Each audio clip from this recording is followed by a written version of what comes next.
زیارت کریں گے. یہ علم وہ ہے جو پرچم عباس کہلاتا ہے، جسے عباس نے اپنے ہاتھ میں لے کر امام حسین نے اس پر لکھا انا للہ و انا الیہ راجعون. انہیں پتا تھا کہ یہ اب علم جھکے گا، علم تو آئے گا لیکن عباس نہیں آئے گا. عباس نہیں آئے، علم آیا. علی اکبر علم کو لے کر خیمے میں آئے. علی اکبر اس وقت خیمے کی طرف علم کو لے کر بڑھے. فضا نے کہا اے بیویوں قیامت برپا ہو گئی. ارے وہ علم تو آ رہا ہے لیکن علمدار نہیں آ رہا ہے. اب کیا ہوگا؟ عباس کو وہی چھوڑا. علم اور گلدنا لے کر حسین خیمے میں آئے.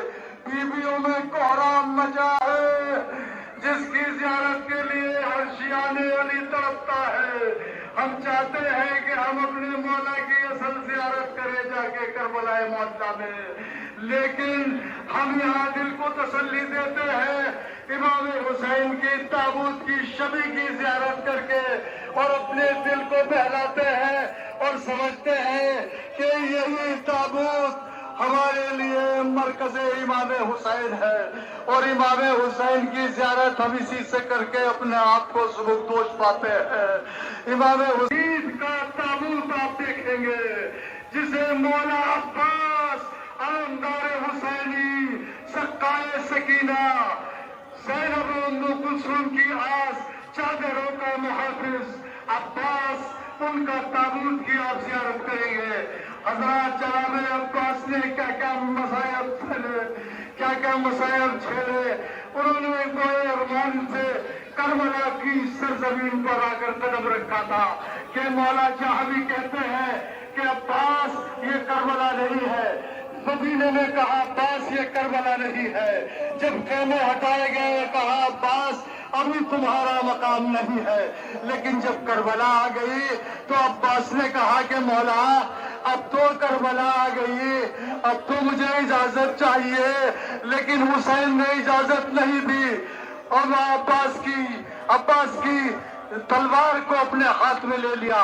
صرف ایک ٹوٹا ہوا نیزہ، وہ بھی مشکوں کی ہی پڑی. جناب لیلا کی کمائی، جناب زینب کی پالن ہاری. جناب زینب نے کن مصیبتوں سے اس نوجوان کو پالا تھا. آپ کو یاد ہے جب کسی آدمی نے کہا کہ مولا میرے اگر اس طرح کا ایک بچہ خوبصورت ہو جائے اور اس کے اگر پاؤں میں کانٹا لگ جائے تو میں برداشت نہیں کر پاؤں گا. حسین نے کہا کہ دیکھ لا کربلا میں آ کر میں اسی نوجوان کے سینے سے برچھی کا پھل نکالوں گا اور کہوں گا یا خدا تو نے مجھے سبکدوش کیا. عباس یہ جناب علی اکبر گرے جو گھوڑے سے ناشاد و تشنہ کام پہنچا مدد کے واسطے شبیر سا امام تن میں سکت نفی تو نظر سے کیا سلام کی عرض جابل ابو میرا کام ہے تمام. جامع شہادت آپ کے ساتھ تو اسے کھول کر پڑھ لینا. جب اجازت نہیں ملی قاسم کو تو امام حسین نے کہا بیٹا تم یہ بتاؤ کہ تمہارے نزدیک موت کیسی ہے. قاسم نے کہا شہد سے زیادہ شیریں چچا جان. تو امام حسین پھر بھی اجازت نہیں دے رہے. فرما بولی بیٹا تمہارے زانو پر تمہارے اس پر ایک تعویذ بنا ہوا ہے، تمہارے ہاتھ پر اسے کھولو اور اس کی تحریر پڑھو. تحریر پڑھی لکھا ہوا تھا جب بھی کوئی مصیبت تمہارے چچا پر آئے بیٹا اس تعویذ کو پڑھ لینا. تعویذ میں لکھا تھا کہ بیٹا میرے بھائی کی مدد میری طرف سے کرنا.